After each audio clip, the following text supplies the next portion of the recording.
On vous rabâche que le stoïcisme est la clé de la sérénité et de la force intérieure, que Marc Aurèle et Sénèque sont là pour vous apprendre à rester imperturbable face à n'importe quelle tempête. Mais si je vous disais que cette clé pourrait bien vous enfermer dans la prison de l'indifférence, et si, derrière cette façade de volonté de faire, se cachait un piège insidieux capable d'anéantir vos relations, d'étouffer votre personnalité et de faire de vous le spectateur passif de votre propre existence, aujourd'hui on ne va pas encenser le stoïcisme, on va en décortiquer le côté obscur. Je vais vous révéler 20 dangers cachés de cette philosophie, des aspects qu'on préfère ne pas aborder. Et je vous le promets, après cette vidéo, vous verrez l'enseignement des stoïciens sous un tout autre jour. Que vous soyez d'accord ou non, laissez-moi un commentaire tout de suite.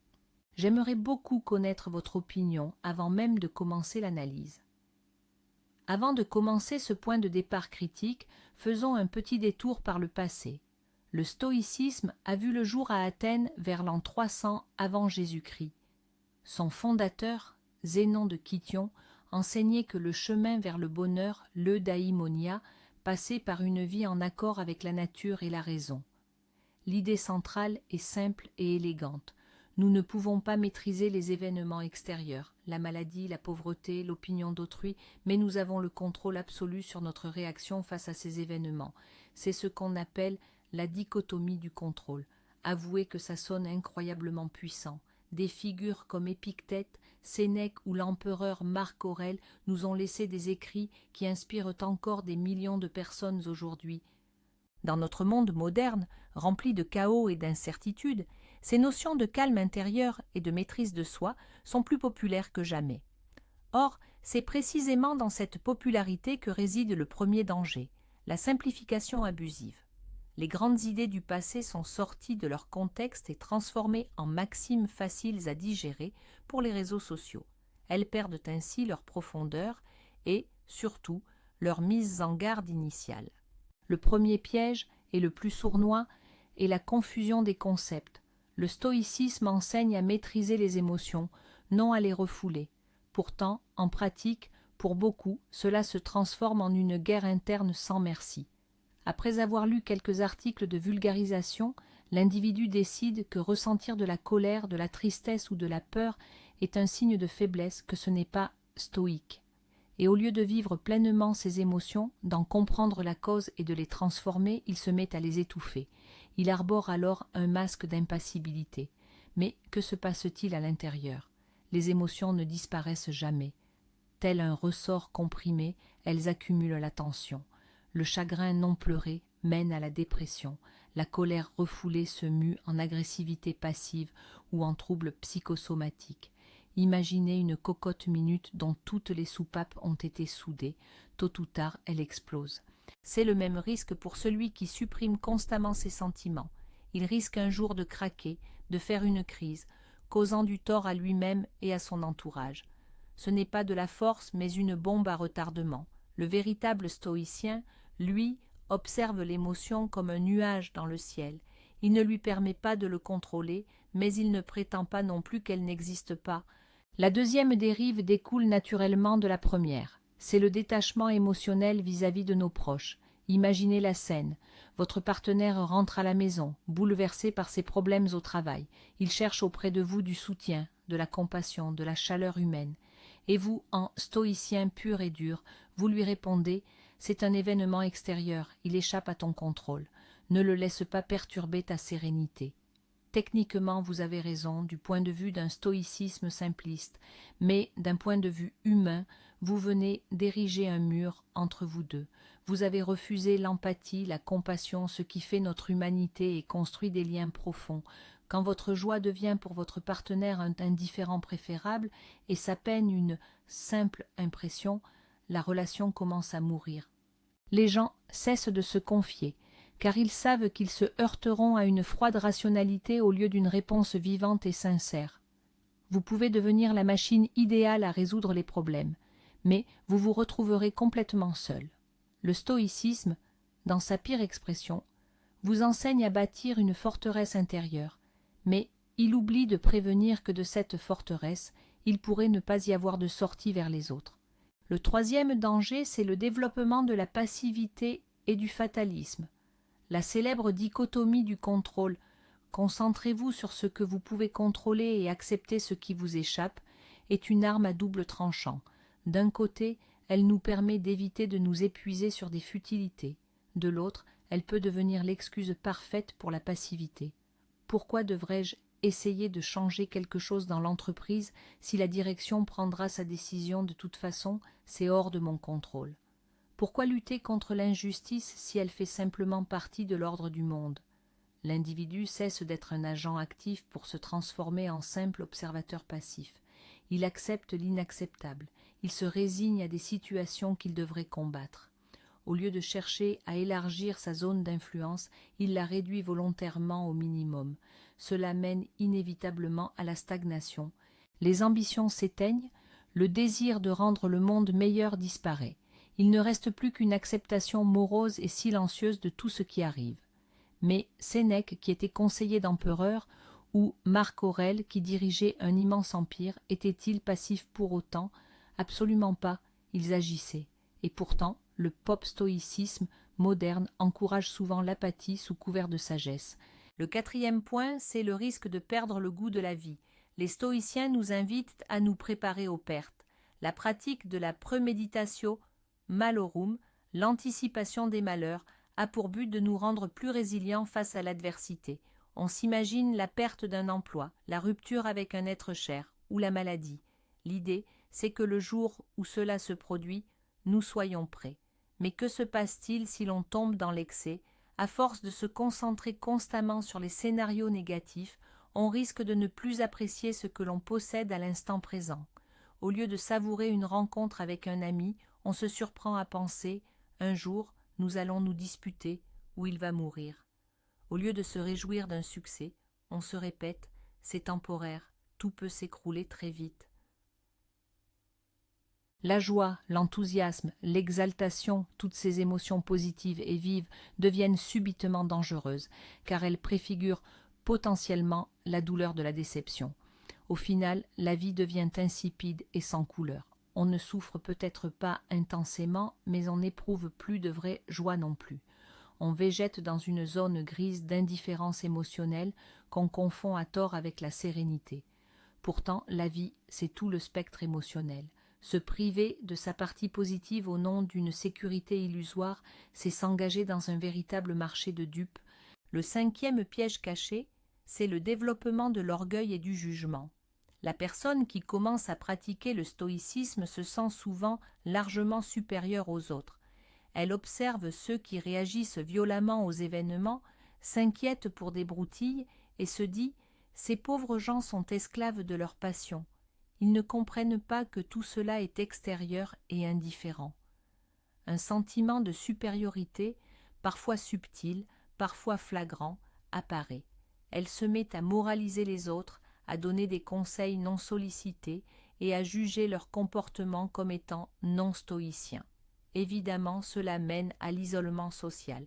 Personne n'aime être rabaissé ou dévalorisé. Personne n'aime fréquenter quelqu'un qui regarde les autres de haut. Au lieu de forcer le respect par sa sérénité, un tel stoïcien ne provoque que l'irritation. Il oublie un principe essentiel, l'empathie. Il n'essaie pas de comprendre la raison d'une telle réaction, ni ce qui se cache derrière les émotions de l'autre. Il se contente de lui coller l'étiquette de déraisonnable. L'ironie, c'est que le stoïcisme lui-même exhorte à l'humilité et au travail sur soi, et non au jugement d'autrui. Mais l'orgueil est une passion puissante, et il se déguise facilement en vertu philosophique. Le sixième point faible, et celui-là pourrait vous étonner, c'est la négligence de la santé physique.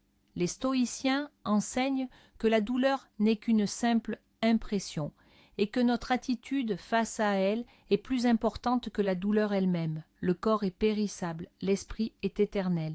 En théorie, cela aide à supporter l'inconfort, mais en pratique, cela peut conduire à ignorer des signaux cruciaux que notre corps nous envoie. Quelque chose vous fait mal? Ce n'est qu'une sensation. Je suis au-dessus de ça. Vous souffrez de fatigue chronique? C'est une faiblesse à vaincre par la seule force de la volonté. La personne cesse d'écouter son corps.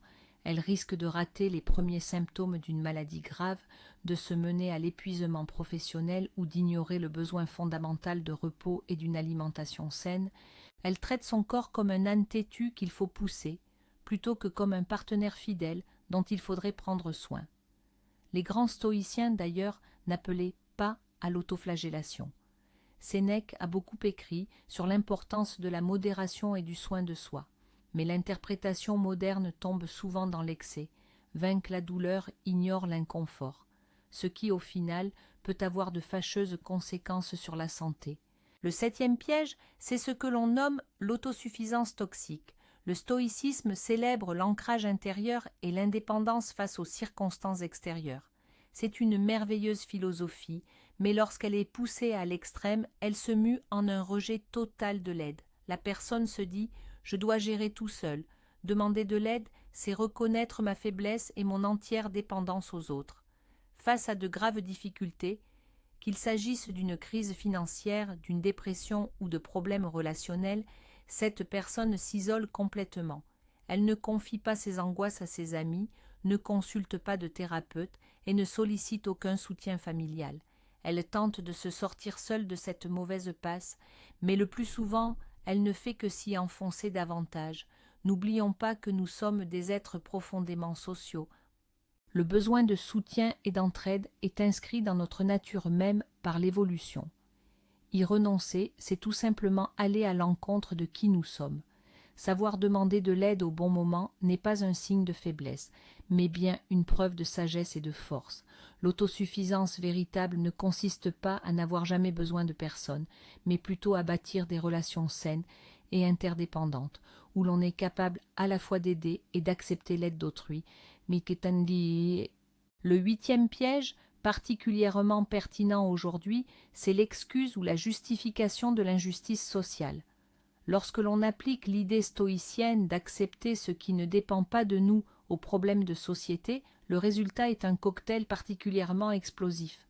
On se dit « oui, la corruption, la pauvreté et la discrimination existent, mais je ne peux rien y faire. Mon seul rôle est de préserver ma tranquillité intérieure et d'être vertueux dans ma sphère privée, dans mes actions quotidiennes. » Une telle philosophie peut aisément transformer un individu en complice, le rendant parfaitement malléable pour n'importe quelle tyrannie. Au lieu de se battre pour ses droits et ceux des autres, l'individu préfère s'engager dans ce que l'on appelle l'émigration intérieure. Il se coupe de la politique, des mouvements sociaux, de tout ce qui pourrait perturber sa sérénité. Mais est-ce vraiment là une vertu ?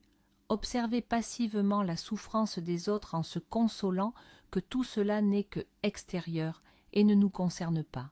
Une telle attitude contredit frontalement l'idéal du cosmopolitisme stoïcien qui postule que nous sommes tous citoyens d'un même monde et que nous portons une responsabilité mutuelle les uns envers les autres. Ignorer l'injustice sous le masque du calme philosophique, ce n'est pas de la sagesse, c'est de la complicité par l'inaction.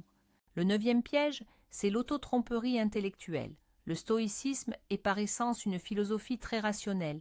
Elle nous encourage à disséquer nos pensées, à y débusquer les erreurs de logique et à substituer les jugements irrationnels par des jugements plus raisonnables. Sauf que notre esprit est un véritable virtuose de l'illusion. Nous sommes capables de nous persuader de n'importe quoi. Prenons l'exemple de quelqu'un qui craint la prise de parole en public. Plutôt que d'admettre cette peur et de l'affronter, il se réfugie derrière une formule. L'opinion de la foule est une chose indifférente. Je me moque bien de ce qu'ils penseront. Il n'a pas vaincu sa peur. Il a simplement trouvé une magnifique justification philosophique pour se dispenser d'agir. Autre exemple, il envie la réussite d'un collègue. Au lieu de s'avouer cette jalousie et d'en décortiquer la cause, il raisonne. La richesse et la gloire sont des choses extérieures qui n'apportent pas le véritable bonheur. Encore une fois, ce n'est pas un travail d'introspection sur l'émotion, c'est un camouflage derrière de soi-disant nobles prétextes. En fin de compte, l'individu ne gagne pas en sagesse. Il apprend simplement à devenir un menteur virtuose envers lui-même en utilisant la terminologie stoïcienne comme paravent pour camoufler ses faiblesses et ses peurs réelles. Le 10e piège, c'est la paralysie du perfectionniste. Devenir un sage sur le modèle de Socrate ou de Zénon est l'idéal que vise le stoïcien. Il souhaite être absolument rationnel, impassible et vertueux, 24 heures sur 24, 7 jours sur 7. Mais c'est un idéal inaccessible. Nous sommes humains, pas des dieux. Il nous arrive d'avoir des ratés, de commettre des erreurs, de céder à nos émotions. Et c'est là que le piège se referme sur le perfectionniste. Après chaque réaction jugée non stoïcienne, une crise de colère, un accès de mélancolie, il se lance dans l'autoflagellation. Je suis un mauvais stoïcien, je suis un raté, je n'atteindrai jamais la sagesse. Au lieu de faire preuve de compassion envers lui-même, de tirer la leçon de son erreur et d'aller de l'avant, il sombre dans la morosité et l'autocritique excessive. Cela crée un cercle vicieux. Plus il essaie d'être parfait, plus il déchoue et plus il se déteste. Finalement, la philosophie qui était censée lui apporter la paix intérieure devient une source de stress permanent et d'insatisfaction personnelle. L'ironie, c'est que les stoïciens enseignaient précisément l'indulgence face aux faiblesses humaines, y compris les nôtres. Le 11e danger réside dans une mauvaise interprétation du concept d'apathie. Dans le langage courant, le terme apathie est synonyme d'indifférence, de léthargie ou d'un désintérêt total pour l'existence. Or, pour les stoïciens de l'Antiquité, le apatheia désignait tout autre chose. C'était un état de libération du pathos, c'est-à-dire des passions irrationnelles et néfastes, comme la colère, la crainte ou la jalousie. Cela ne signifiait en aucun cas un rejet de tous les sentiments. Les stoïciens reconnaissaient l'existence des eupathies, des émotions saines et rationnelles, telles que la joie découlant de la vertu, la prudence dictée par la raison et la ferme volonté d'accomplir de bonnes actions. Cependant, le néo-stoïcien moderne confond fréquemment ces deux notions. Il recherche l'apathie dans son sens le plus commun et trivial. Il désire devenir un être que rien n'atteint, que rien n'émeut. Il veut se transformer en une sorte de roc émotionnel.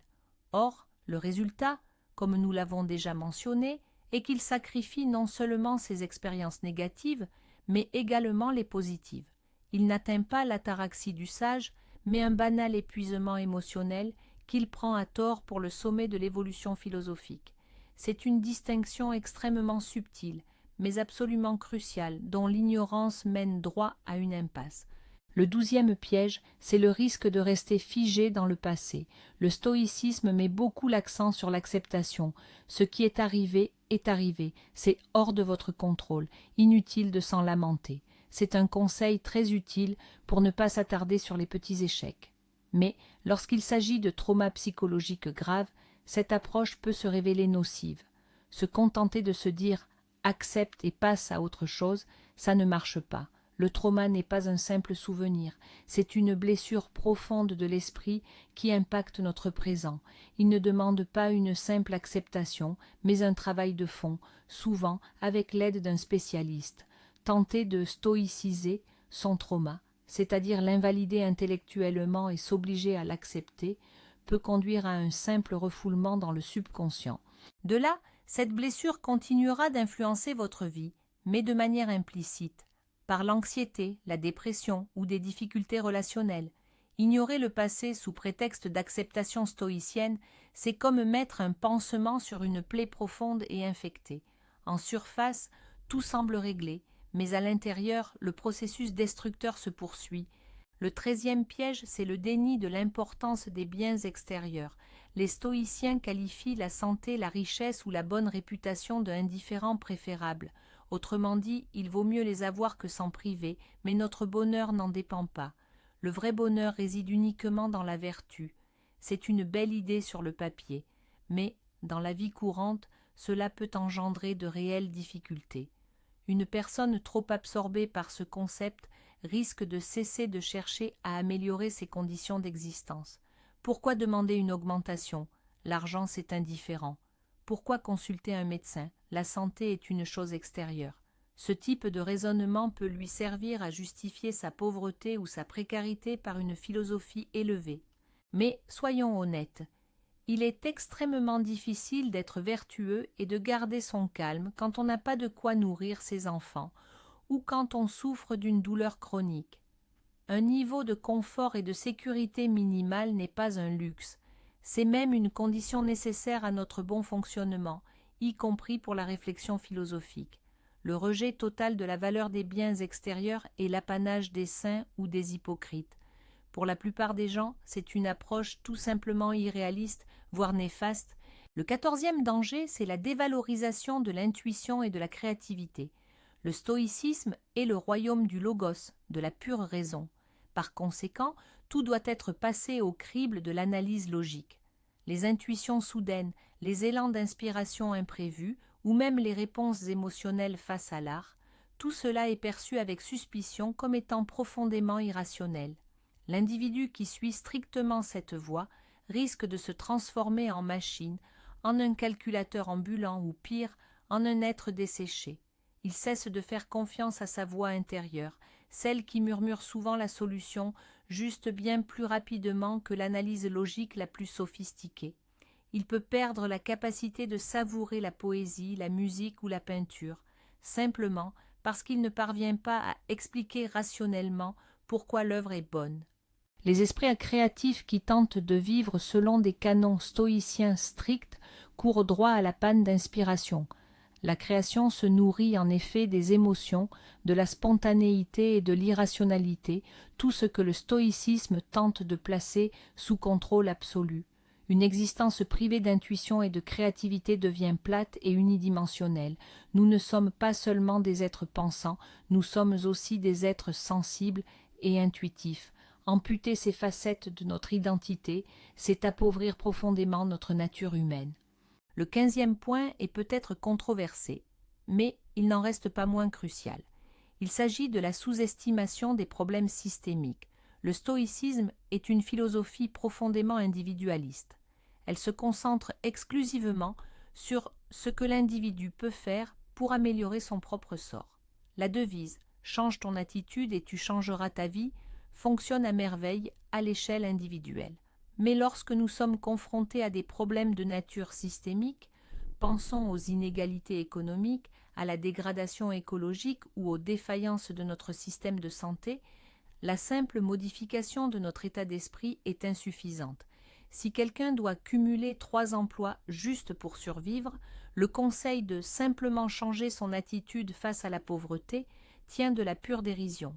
Si une ville entière suffoque sous le smog, la méditation sur l'acceptation de cet air pollué ne purifiera pas les poumons.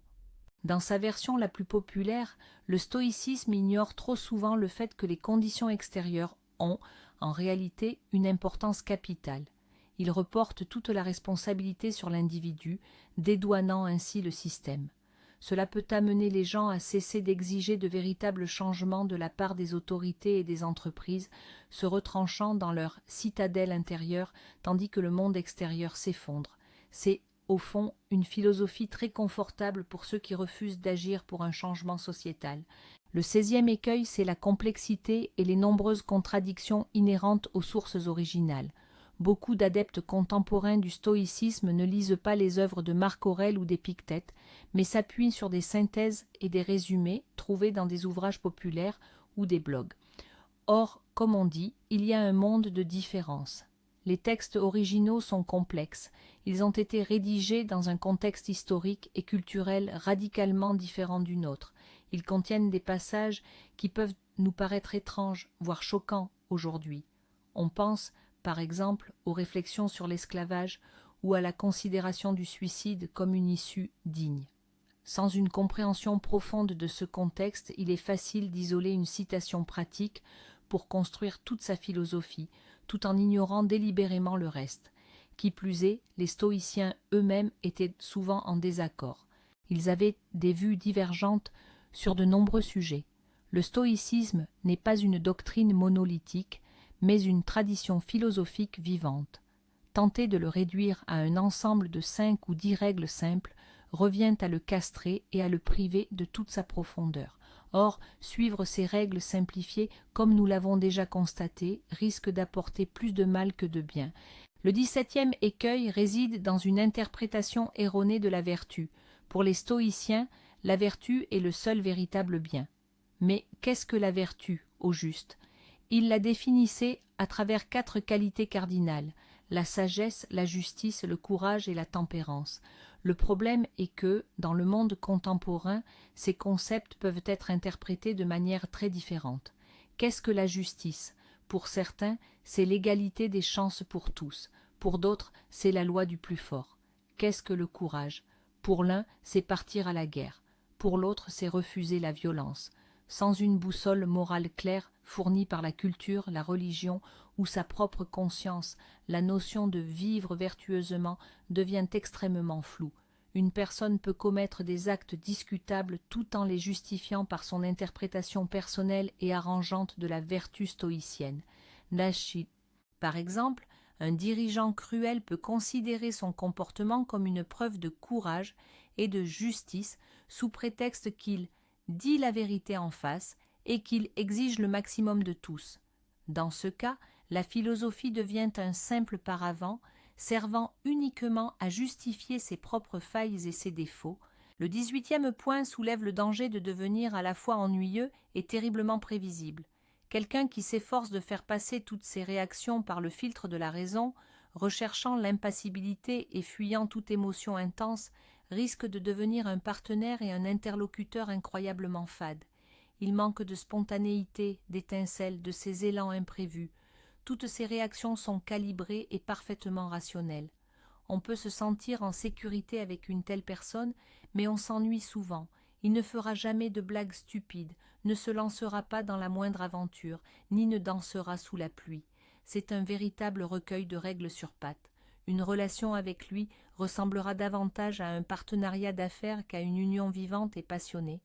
Nous aimons les gens non seulement pour leur fiabilité et leur rationalité, mais aussi pour leurs faiblesses, leurs petites bizarreries et leur capacité à nous surprendre.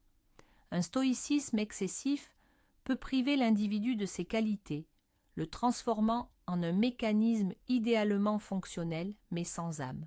Après tout, qui voudrait passer sa vie avec un robot, même s'il est par ailleurs très vertueux? Le 19e danger, c'est le manque de rituels et de communauté. La plupart des systèmes spirituels et philosophiques offrent à leurs adeptes non seulement un corpus d'idées, mais également des pratiques concrètes, des rituels et surtout un puissant sentiment d'appartenance à une communauté de pairs. C'est un soutien extrêmement efficace. Le stoïcisme, en particulier dans sa déclinaison moderne, dite « faites-le vous-même » ou autodidacte, en est dépourvu. L'individu se retrouve seul, face à ses livres et à ses propres pensées. Il lui manque un mentor avec qui il pourrait discuter des points complexes. Il n'a pas de communauté pour le soutenir dans les moments difficiles. Toutes les pratiques, comme la tenue d'un journal ou la méditation, sont effectuées dans la solitude.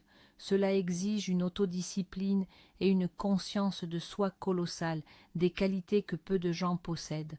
Sans soutien extérieur ni retour d'expérience, il est très facile de s'égarer, de mal interpréter une idée ou de tomber dans l'un des pièges que nous avons mentionnés. Quelqu'un peut passer des années à pratiquer ce qu'il croit être le stoïcisme, alors qu'en réalité, cela ne fait qu'aggraver ses problèmes. Et enfin, voici le 20e et le plus grand danger. Le stoïcisme peut devenir un substitut à la véritable psychothérapie. Une personne souffrant de dépression, de troubles anxieux ou des conséquences d'un traumatisme lit que le stoïcisme l'aidera à maîtriser ses émotions et croit y trouver son salut. Elle commence à appliquer les techniques stoïciennes, mais son état ne s'améliore pas, voire empire. Pourquoi? Parce que la philosophie n'est pas de la médecine. Le stoïcisme peut être un excellent complément pour une psyché saine. Il peut aider à gérer les stress quotidiens, mais il n'est absolument pas conçu pour traiter les troubles cliniques. Les problèmes psychologiques sérieux exigent l'aide d'un professionnel, un psychothérapeute ou un psychiatre capable de poser un diagnostic précis et de prescrire un traitement adapté.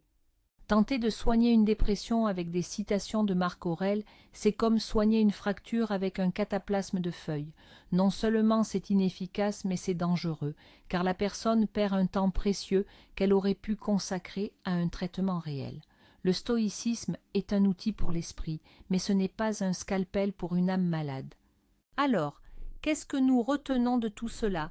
Le stoïcisme, souvent présenté comme la pilule magique pour toutes les vicissitudes de la vie, s'avère en réalité un outil complexe et redoutable, qu'il faut manier avec une extrême prudence.